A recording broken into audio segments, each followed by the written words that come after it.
up this colloquium series and inviting me to speak. Thank the School of Government and Public Policy, especially my colleague Paulette Kurzer, and so many interesting discussions we had on so many various topics, including this one. Before I get started, I also want to highlight those institutions that helped me actually realizing this project. So most of the content I'm talking about today is based on my PhD research, which was funded by various institutions. One, the European Union Center of Excellence at the University of Washington, where actually mainly was based to write the thesis in the book. And then the German Academic Exchange Service and the Helmut Schmidt University. They all gave broad financial support for this project. It wouldn't have been possible without it. So the last 5 years have been very exciting, I think, for research on the Middle East and Europe. Probably the most exciting ones, even, you could say. I don't think there was a day that passed without a crisis, either in the Middle East or in Europe, or that somehow affected what I was working on. So it kind of made it a little more challenging, but also more interesting, of course, for everybody else maybe to look at. So most prominently, we all are aware of the public uprisings, the so-called Arab Spring in 2011, that happened pretty much in the middle of this financial crisis that is still crippling most of Europe's economy until today, and also the political integration project of the 28 countries in Europe, better known as the European Union. And so maybe also you remember last summer, Greece on the brink of bankruptcy, and it's actually still not solved. Nobody talks about it anymore, but it's still not rescued, if you want to say so. And then also the debate about Greece leaving actually the common currency, the euro. And then right after, Europe's wake-up call to the civilian crisis in the Middle East and in Syria, and so many refugees crossing by land and sea into Europe in search for a better life. And of course, not to forget then the recent terrorist attacks in Paris that kind of brought back again the realization that Europe's borders are not very secure in any means. So today I will talk about how all of these events, or at least most of them, how they affected Europe, or rather how they actually changed or not changed the European Union's relationship with the Middle East and North Africa. So they expose, I would argue, the real character of the EU as a global actor, not only in times of crisis, but also when it comes to like the daily policy routine, as I mentioned, or as I wrote about in my book. So I argue that the EU is much more realist than it likes to admit. Instead of being guided just by normative principles, just such as spreading democracy and making sure good relationship with its neighborhood, it mainly follows economic and security interests. So even to the extent that they support or they accept the interest of the authoritarian, or rather authoritarian political elite in the country. So I will lay out this argument basically in 3 steps. First, I introduce quickly what I actually mean with normative clause, so to speak. So the idea of the EU as a promoter of democracy around the world, but especially in those countries really in its neighborhood. And then I turn to undress the EU. And that's basically what I did in my book. Or not undress the EU in its entirety, but just its policy towards the Middle East. And kind of look underneath the surface of its very strong relationship with one country that specific kind of stands out in its neighborhood, and that's Morocco. And lastly, I turn and kind of make it a little broader. So what is that kind of what I wrote about in the book, but also talk about more broadly about the normative character of the EU. Kind of what does it mean, or what does the immigration challenge means to that? So it's like the latest reveal of the EU's character as the realist actor. That I would actually think, and I'm interested in discussing that later too, is actually more threatening to the EU or to the European Union than, for example, the Euro crisis ever was. So what do I mean when I talk about the EU as a normative or a realist actor in the Middle East? So first, let me take a step back. So academia or people looking at and researching the EU as a global generally characterizes it as a soft power. So that means the EU uses economic and diplomatic means to exercise its relationship with other countries. This is especially well demonstrated in its policy towards its neighboring countries, towards the south here, and then also the east. So the dark green are the neighborhood countries, and the kind of lighter green ones are the member states of the European Union. So instead of, for example, sending troops to, let's say, eastern Ukraine, diplomacy is the major tool of conflict resolution. So even when the Ukrainian government asked repeatedly for military support, it was not granted. So it really comes back to diplomacy as the main tool, and that is also true broadly, at least for the conflict in Syria. But that is not only true because the EU, 28 EU member states have a hard time coming up with a common military strategy, but it's also because we have NATO in Europe. So the EU really doesn't have to deal with military, and some argue even shouldn't deal with military issues in its neighborhood. So and NATO, of course, brings its own rules when action is required. And actually, right now, the U.S. tries to make a case for NATO intervention in Syria. Actually, debating about it at this very moment. So economic relations and trade are the backbone of the relationship of the EU with its neighbors. But beyond this soft power character is the question: what goals does the EU actually have when it comes to its foreign and neighborhood policy?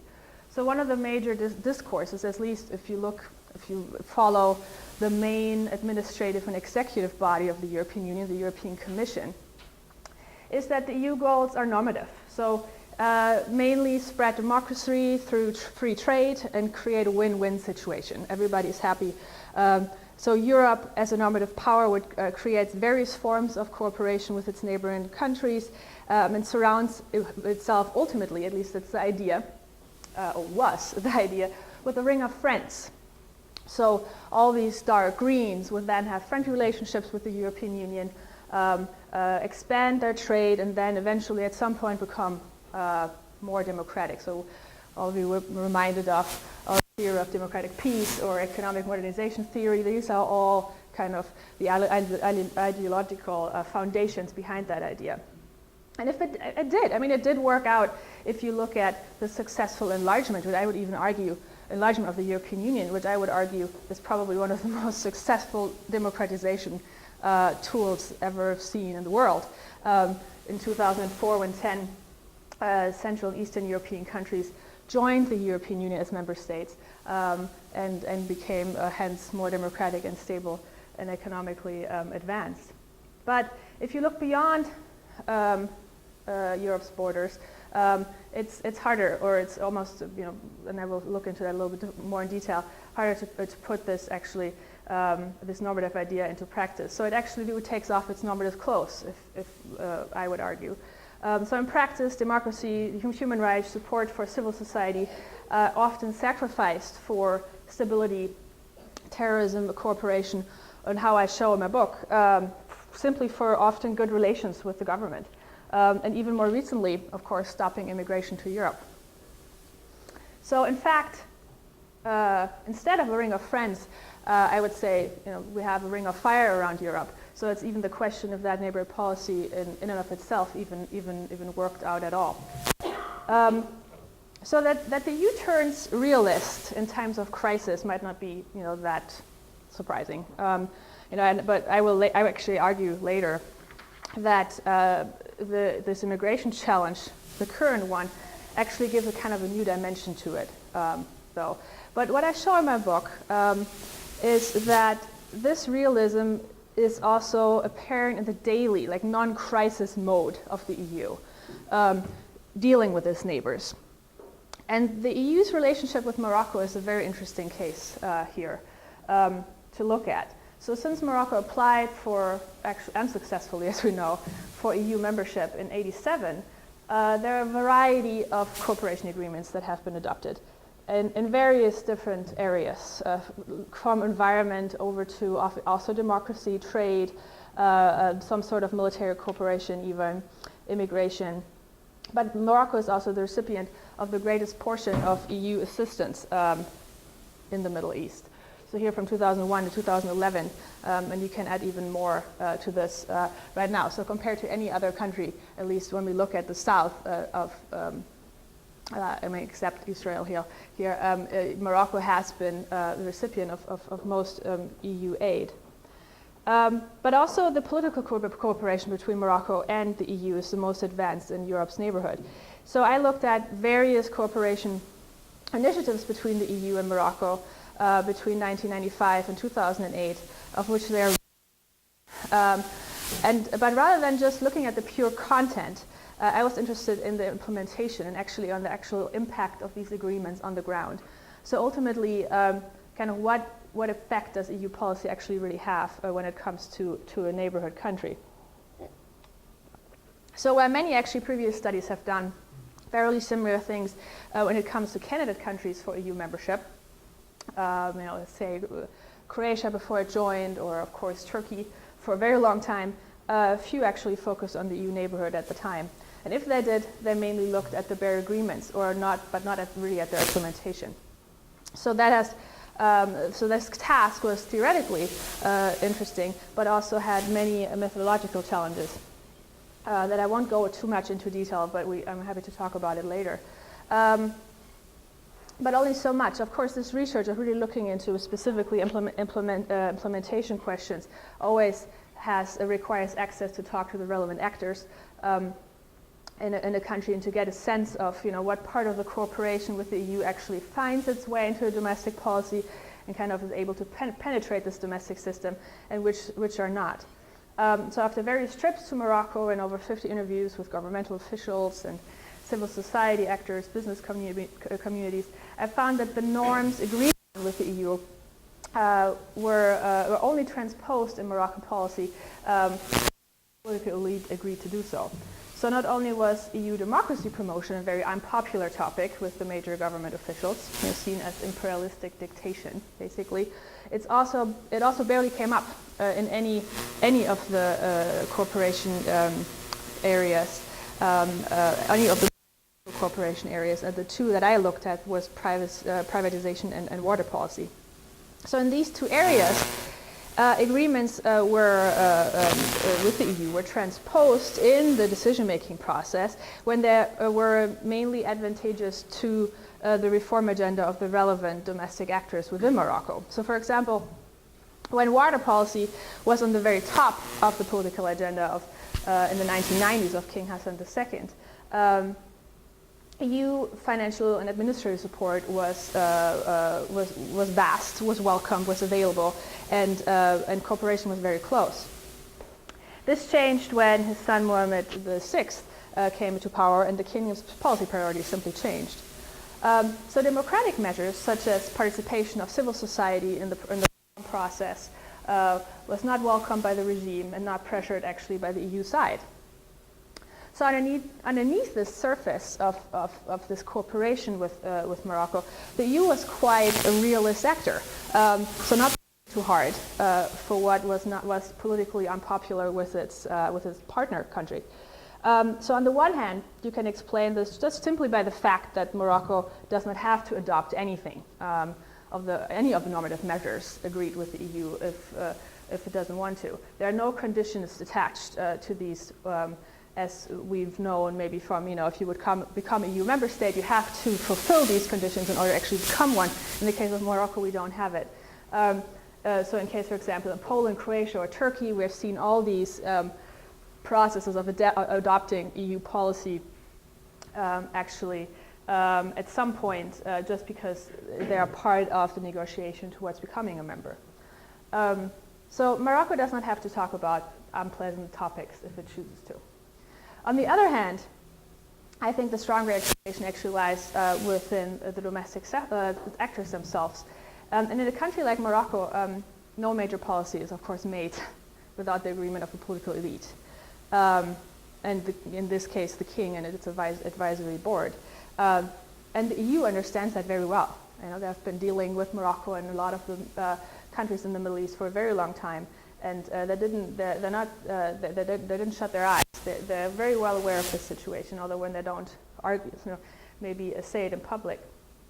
So when I look closer, this political elite has been actually not only able to steer to which extent, of course, EU policy was implemented within its own domestic system, but it was also, and that might be one of the more very interesting findings I think that I had, is that they're actually able to have influence on the EU agenda.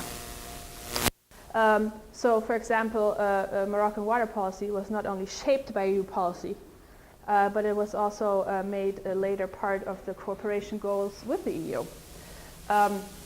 And this is quite striking, not because we always kind of assumed that if there's cooperation between EU and the Middle East or any of the North African countries, there's definitely a broader dominance of the EU, and the partner countries are not really on the same footing. So one of the biggest criticisms when it came to the cooperation between Europe and the Middle East.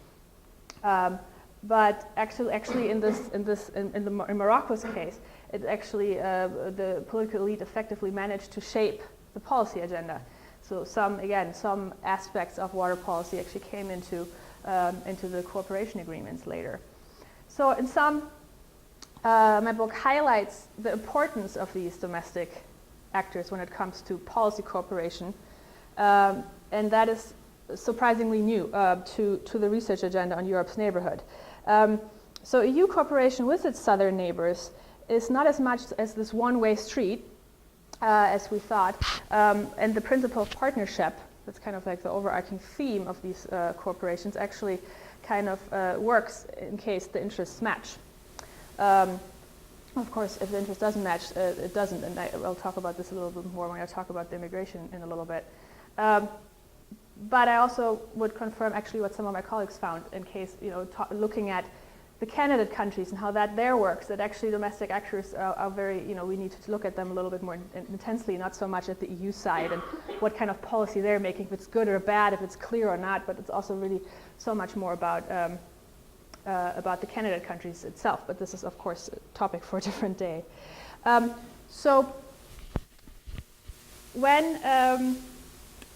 But what does this behavior in politics on the ground mean for the EU's character as an actor in the neighborhood and beyond? So I'll kind of make it broader now, going a little away from only Morocco. So first, the promotion of democracy is not as character building for the EU as we thought. So it is true, the EU continues to hold itself to high standard when it comes to democracy, and it's also true that every cooperation agreement you can look at, every single one, with the EU and its member states, and even the EU and its neighboring states, and even beyond that, will always have one or even multiple paragraphs on democracy. In practice, though, I would highly doubt that this is actually how the EU operates. These principles are sacrificed for stability and security, or, and as I show, not only in times of crisis. But it becomes even more visible when you look at the EU when the EU is in crisis mode, which the EU has been constantly, it seems like, for the last 5, 6, 7 years. So taking, for example, the case of Morocco again, just because we already know it a little bit. So other than in Tunisia, the no protests during the Arab Spring led to a democratic government turnover, and even in Tunisia it's very fragile. So all other protests and calls for democracy led to instability and even failed states. So for example, most prominent examples, Libya and Syria. So EU officials did their best to publicly support, actually, the reforms hastily put into place in Morocco, although almost every observer at the time, but also in retrospect, characterizes them as window dressing. So the king remains the center of economic and political power, and as I show in the book, even continues to shape EU policy after the happening of the Arab Spring. So the EU criticism of civil society struggles in Egypt, Algeria, Jordan, just to name a few, has been pretty quiet to non-existent, and did not make a significant difference in practice, which I think is one of the most striking parts of it, that actually all the talk about actually including more civil society after the Arab Spring happened kind of was shut down pretty much completely by now, just with the fear of creating more instability and not, not being able to cooperate with the government in place. So I say once again, because of but instead, well, let me see. So the king remains the center of economic and political power. So instead of kind of really supporting these democratic forces and trying to follow its normative character, the EU actually turned once again its back to promoting democracy in its neighborhood. So I say once again because it's not the first time. And we can talk about this again, but for example, every time the Middle East conflict blew up again, there was always kind of like the backlash against democracy promotion from the EU side, and rather the fear of like really trying to stabilize the region. So democracy promotion works well when the countries want to join the EU, but it just does not when they don't have that option, or the option gets dragged forever, as the case with Turkey. So I think you can make a pretty convincing case that the EU has simply put on normative clothes, but underneath it's a hardball realist actor, concerned with its own interests and security. And this is not only the case in times of crisis, but also in the daily business of dealing with its neighbors. But the current crisis, and that's when I kind of turn our attention a little bit to what's going on right now in Europe, kind of really amplifies this picture, in my opinion. So so Europe's security is on the top of the political agenda right now, of course, and it does not only change the relationship with the Middle East, it also tears apart the Europe in its core. So first, when we look at what actually happens with this relationship with the Middle East, so the refugee crisis and Europe's response shows really its realist character at the forefront of its policy.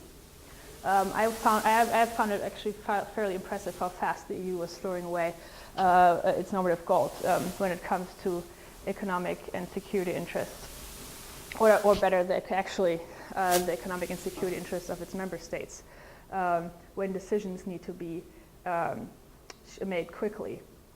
So very similar to the situation with Greece last summer, the EU quickly went into a catastrophe solution mode. So now securing the EU's external borders are at the top of the political agenda, and the question is at what cost. So here in the dark blue you can see this famous Schengen area that everybody talks about right now, where if all of you want to travel to Europe and you get a visa, you can travel pretty much freely in this area, don't need to apply for different visa cross borders, however you like. And then of the major borders that are kind of in the debate right now are those at the outside of Schengen. Very prominently, of course, here Greece, and I will come back to that in a second. But also here, the border actually here, well, they're almost touching at the Strait of Gibraltar between Morocco and Spain, but also the famous Lampedusa crossings, which actually didn't see as many refugees as the land way, and I will show you in a second also a map where that comes up again. But however, this is kind of where really the policy gets extremely realist. And also the question is how does the EU really wants this to look like? Do they want to have this situation like we've seen in Hungary, with border fence put up at the external borders? Is that the picture that the EU has in mind when it comes to securing its borders? And that's basically the main question at this point.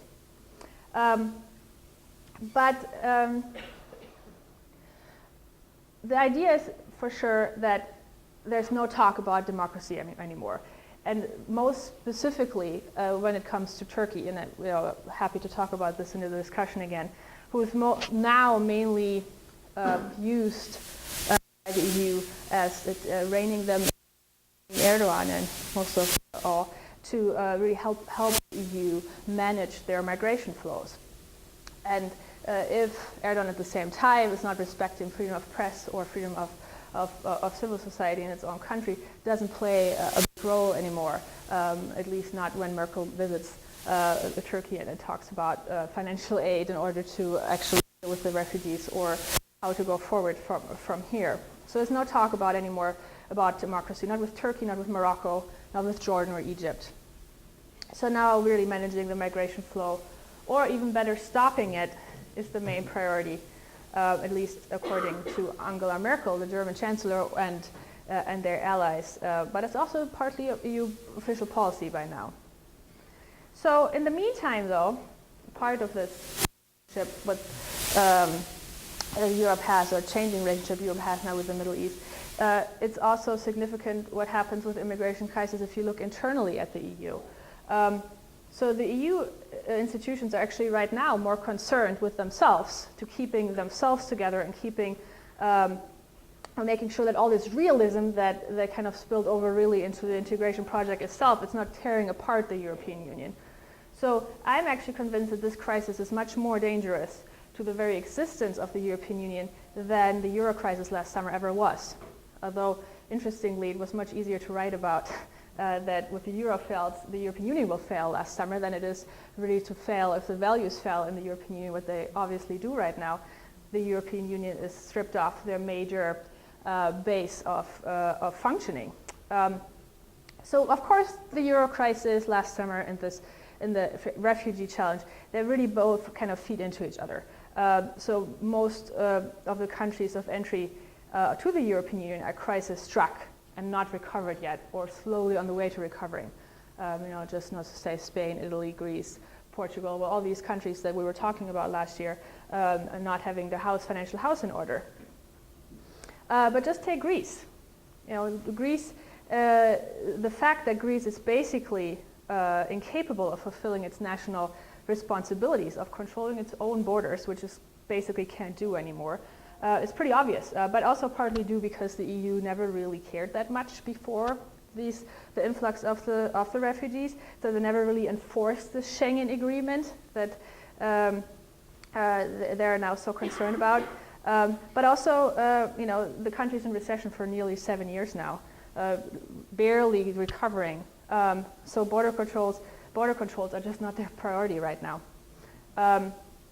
So rather than cooperating actually on the matter, the member states in the European Union are drifting apart. And I think that's because also of this realist shock that kind of came with this refugee crisis, that might tear actually apart the EU if it hasn't actually already.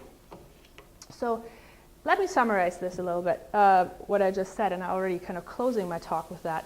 I argued that the EU is in fact a much more realist global actor than we thought, particularly when it comes to the Middle East. So its own economic and security interests at the forefront, and that not only in time of crisis, but also, as you can read about in my book, also in a daily cooperation with its neighbors. But why is this actually interesting?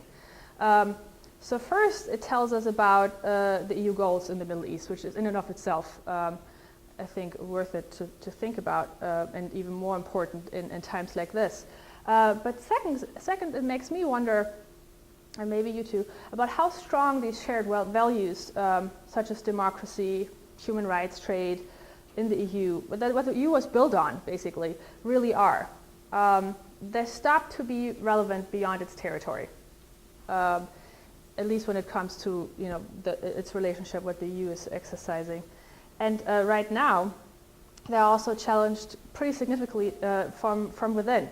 So more severe than during the Euro crisis, I would say.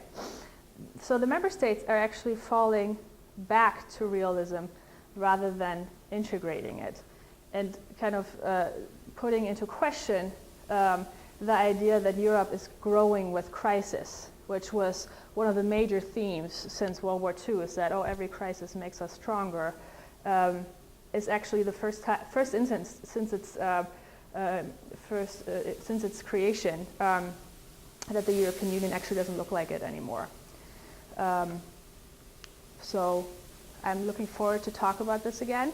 So if you're interested in looking a little bit more into details, what actually the EU does in daily policy cooperation with Morocco, my book is out and available on the usual outlets. There's also a journal article coming out.